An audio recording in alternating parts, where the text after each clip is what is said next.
여호와께서 능하지 못한 일이 있겠느냐라는 제목으로 말씀을 나누겠습니다.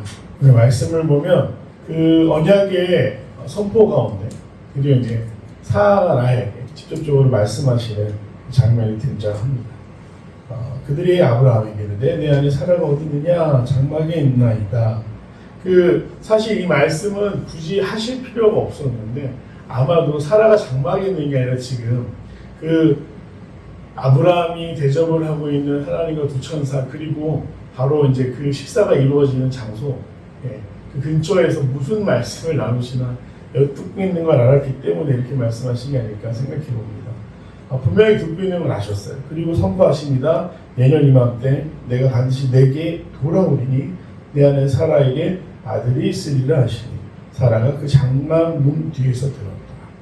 사실 사라도 궁금했을 겁니다. 과연 누구일까? 어제 말씀드린 것처럼 사람들이 많이 다니는 길도 아니었고 또 그 가운데서 특별히 아브라함 장막 곁을 지나도 그들을 남편이 급하게 선대하며 융숭한 대접을 하는데 도대체 무슨 얘기가 오가고 어떤 일이 벌어지는 건가 궁금했을 것입니다. 그런데 여기에 보면 인간의 호기심, 알고 싶고 또 과연 어떻게 하나님이 하실까라는 기대감도 있어야 되지만 사라는 기대감을 가진 게 아니라 어떤 마음을 가지고 있었습니까? 이제 나는 출산하지 못하는 몸이 되었기 때문에 저 이야기가 과연 말이 되는 이야기일까? 또 가능한 이야기일까? 라는 것을 생각하면서 혼자 비웃었어요. 사실 사라가 그러한 태도를 가지고는 너무나 당연합니다.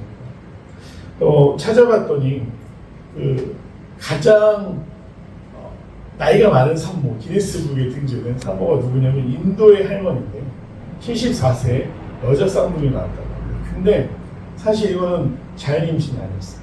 이 할머니가 이미 폐경을 하셨기 때문에 난자를 기증받아서 남편의 정자나 인공수정을 하신 거예요.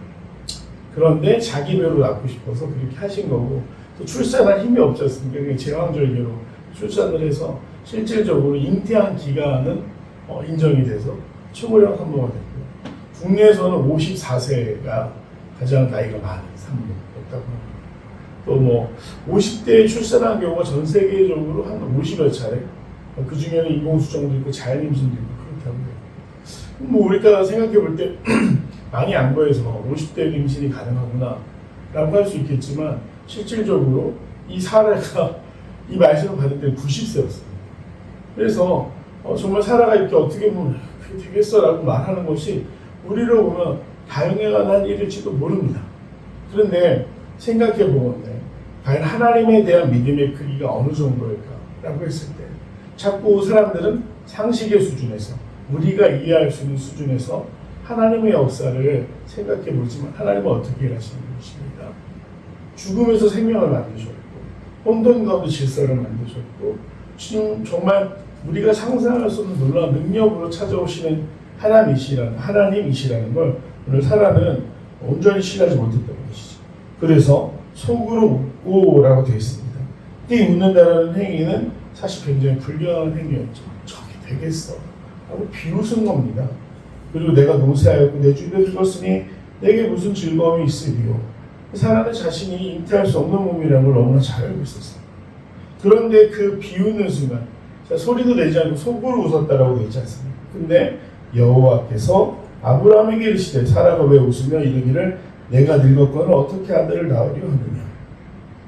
바로 그 순간에 아마 이 이야기를 엿듣고 있는 사라도 엄청나게 놀랐을 것 같습니다. 사라가 비웃고 있다. 잊지 않고 있다. 어떻게 아들을 낳으려 하느냐라고 묻습니다. 근데 이 질문을 오늘 우리의 삶을 대입해 본다면 정말 많은 경우에서 우리가 하나님의 능력을 온전히 신뢰하지 못할 때가 있습니다. 과연 되겠어? 안 될 것 같아요. 근데 제가 지금 우리 상반기 10명의 전도도 그렇고 이 개척 이후에 교회가 이렇게 성장해 가는 것을 보면서 가장 많이 생각하는 게 여리고성이 무너지는 그 사건. 정복전쟁에서 어떻게 되죠? 6일간의 침묵으로 하루에 한 바퀴씩만 돌아라.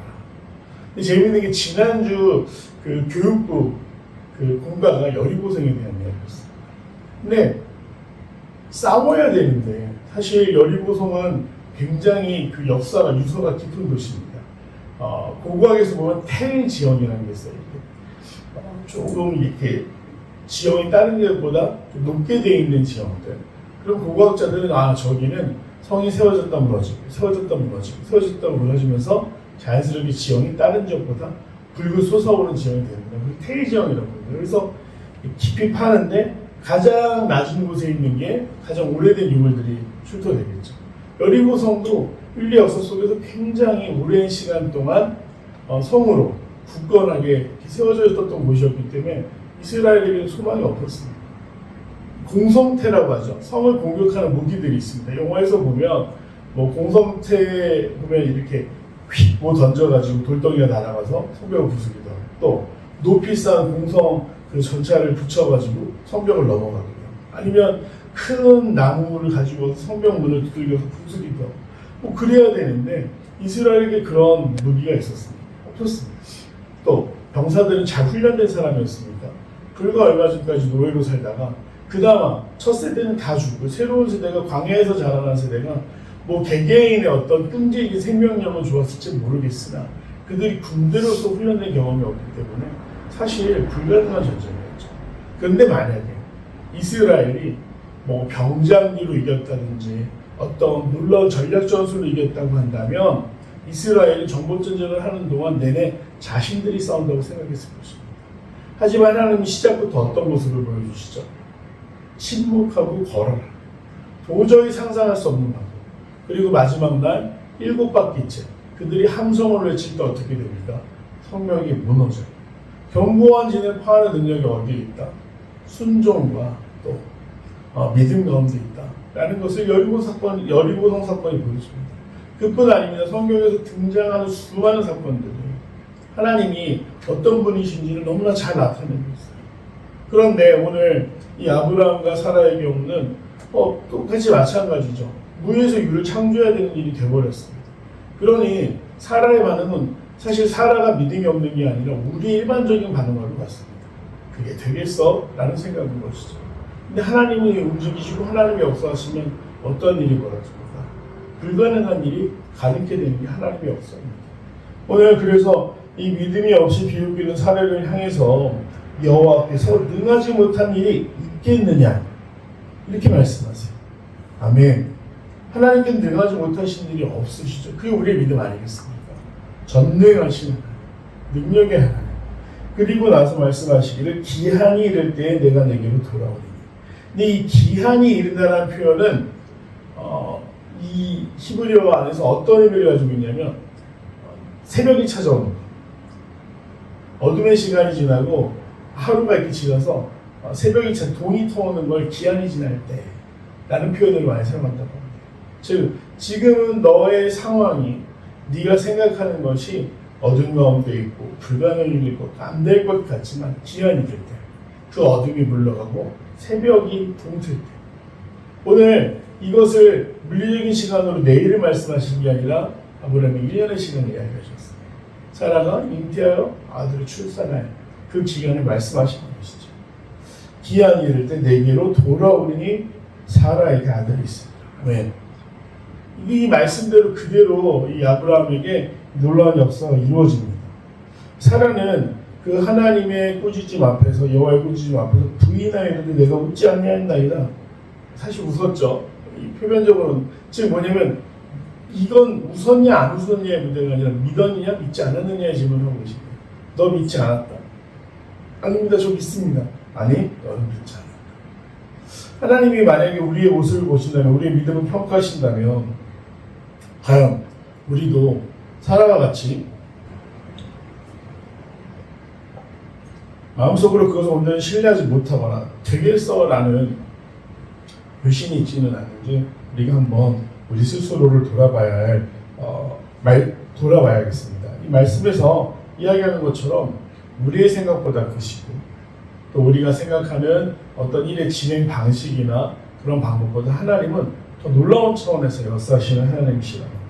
그래서 우리에게도 기한일 때, 즉 밤과 같은 시간들을 보내고 새벽을 기다리는 우리에게 하나님이 찾아오실 때 놀라운 역사를 함께 하신다. 그것을 신뢰할 수 있는 귀한 믿음의 사람들이 되길 간절히 소망합니다. 그래서 결국에 이 일의 결말이 어떻게 되죠? 우리는 알고 있습니다. 사라가 이삭을 출산하게 되고 정말 얼마나 큰 기쁨이었을까요? 평생을 사라에게 가장 아픈 일은 무엇입니까? 사실 사라에게는 참 기구한 인생이었습니다. 잘 살던 남편이 갑자기 하나님의 말씀 따라 고향과 터전과 그동안 쌓아왔던 그곳에서 모든 혜택을 버리고 엉뚱한 곳에서 살겠다라고 이야기를 해요. 심지어 이사 가는데 기다리고 있었던 건 기근이었죠. 사라 입장에서 본다면 그 기근을 피해서 또 도망쳤는데 남편이 거기서 자신을 팔아넘긴 것과도 같습니다. 여동생이라고 말하라고 그러고 엉뚱한 남자의 아내가 될 뻔한 사건을 겪게 되죠.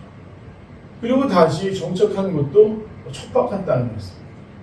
그 1년의 과정들 가운데 사라가 느꼈던 감정들은 어땠을까요? 정말 고통스러운 일들이었죠. 특별히 자기 첩을 통해서 이스마엘이 태어나고 난 뒤에 겪었던 수모는 사라가 평생 당했던 어떤 그 어떤 수모보다도 깊은 상처였을 것입니다. 하지만 그 상처로 인해 불신으로 사로잡혀있던 사라에게 하나님 놀라운 일을 행하십니다. 사라가 출산 이후는 하나님이 부르시는 그 순간까지 어떤 삶을 살았겠습니까? 하나님께는 불가능한 일이 없다. 바로 그 친구로 자신의 자녀가 자라가는 것을 바라보면서 너무 행복해하지 않았겠습니까? 그런 것처럼 우리도 오늘 하나님 앞에서는 불가능한 일이 없다. 청소년들이 좋아하는 찬양 제목이 Nothing is impossible이라는 찬양인데 정말 하나님의 말씀은 견고한 진도파하시고 하나님의 약속은 우리가 생각하는 것을 넘어서 역사하신다는 걸 신뢰하면서 하나님의 때와 하나님의 방법을 기다릴 수 있는 귀한 성도들이 되시기를 간절히 소망합니다. 내용 관찰 한번 보겠습니다. 하나님께서 아들이 태어날 것이라고 말씀하시자 사라는 어떤 반응을 보입니까? 속으로 웃으며 불가능한 일이라고 이야기했습니다. 사실 이거는 사라가 믿음이 없다고 하기에는 사라가 생각하는 게 어떻게 보면 굉장히 우리로서 더 이해가 되는 상황이었죠. 웃으며 불가능한 일이라고 이야기했습니다. 하나님께서는 믿지 못하고 있는 사라에게 무슨 말씀을 하십니까? 여호와께 능치 못한 일이 있겠느냐라고 말씀하시죠. 네. 때때로 이 하나님의 말씀은 우리도 삶의 자리에서 놓치지 않아야 합니다. 여호와께 능치 못한 일이 없으시다. 네. 연구와 묵상입니다. 하나님께서는 왜 아브라함과 사라에게 여호와께 능치 못한 일이 있겠느냐고 말씀하십니까? 왜 이런 말씀을 하셨느냐? 상황을 보면 사라는 이미 출산하지 못하는 유치가 되었고 또 하나님의 말씀을 신뢰하지 못할 만한 상황이었죠. 그런데 하나님께서 내가 능치 못할 일이 어디 있겠느냐 말씀하신 것. 반대로 이야기하면 오늘 지금 사라가 집중하고 있는 건 상황이에요. 그러나 하나님이 말씀하시는 건 무엇입니까? 능력이에요. 그래서 우리가 반드시 기다림 가운데 있는 성도들은 하나님이 일하신다. 하나님이 역사하신다. 내 뜻이 이루어지는 게 아니라 우리가 주기도문에서도 고백하는 것은 하나님의 뜻이 이 땅 가운데 이루어지는 것이기 때문에 하나님의 방법을 신뢰하고 기다려야만 한다. 믿음이 없기 때문에 이런 질문을 들었고 또 하나님의 뜻을 이루기 위한 우리가 존재라는 것을 기억하면서 하나님의 능력을 신뢰해야 된다라고 볼 수 있겠습니다. 반대로 이야기하면 사탄은 여전히 우리 가운데 찾아와서 계속해서 우리가 의심하게 합니다. 되겠어? 근데 이 촉박한 시간 가운데 또 이런 상황들 가운데 뭐가 될까? 자꾸 절망시키려고 해요. 속삭입니다. 근데 너무나 안타까운 건 우리가 내일을 알 수가 없어요. 1시간 뒤도 알 수가 없어요. 그렇기 때문에 불안한 거죠. 보이지 않는다고 생각합니다. 그런데 가장 어두운 길을 갈 때 내가 꼭 붙들고 있는 나의 인도자의 손이 누구시냐? 그 어두운 가운데도 환히 밝게 보실 수 있는 하나님이 나를 붙들고 가신다고 한다면 우리가 무엇을 두려워하겠습니까? 불가능을 가능하게 하시는 하나님, 그 믿음을 우리가 온전히 이 사건을 통해서 또 신뢰하며 바라볼 수 있어야겠습니다. 느낀 점입니다. 불가능을 가능으로 바꾸시는 하나님의 무한한 능력을 온전히 신뢰하려는 말씀에서 무엇을 느낍니까? 사실 믿음이라는 건 내일을 기다리지만 돌아볼 필요가 있어요.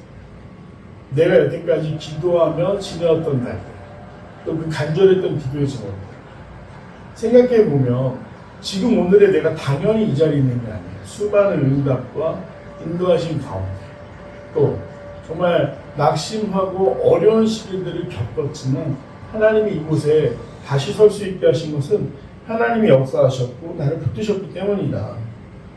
그래서 온전히 신뢰라는 말씀, 우리가 내일을 보면 걱정이 되고 두렵지만 나에게 베풀어 주신 일들을 바라보면 다시금 우리의 믿음을 지켜나갈 수 있다. 이렇게 생각할 수 있겠습니다. 5번 결단과 적용. 최근 내 연약함과 한계에 갇혀 주님의 약속을 믿지 못한 적은 언제입니까? 전능하신 하나님의 약속과 능력을 온전히 신뢰하기 위해 무엇을 실천하겠습니까?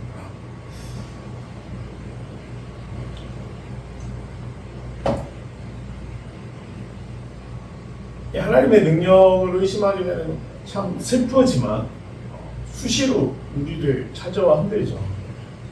우리가 바라는 것들이 있습니다. 뭐 가족과 관련된 일들, 건강과 관련된 일들, 혹은 내 마음의 평안과 관련된 일들, 신앙에 관련된 일들, 수시로 이 가지 많은 나무에 바람 보는 것처럼 계속해서 우리는 흔들릴 수 있는 상황들이 있지만 앞서 말씀드린 것처럼 하나님의 능력과 약속을 신뢰해야 되는데 어떻게 그럴 수 있을까?